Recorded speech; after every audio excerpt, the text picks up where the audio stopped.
Kyria Draxus is an audacious Lord Inquisitor of the Ordo Xenos who specialises in countering the Necron threat. She is considered a heretic by some of her peers due to Draxus' use of Xenos technology, such as the Elder Shuriken catapult she wields in battle, and an arm array which incorporates Xenos technologies. She has decades of contact with the Eldar due to the race's mutual hatred for the Necrons.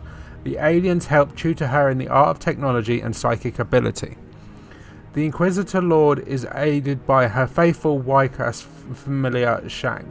They possess a deep psychic bond, and it is said that Draxus can see through the eyes of the winged creature.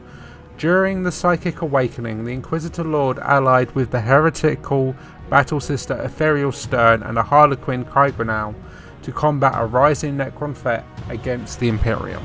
Come build, collect and play. Check out your local Warhammer store for more.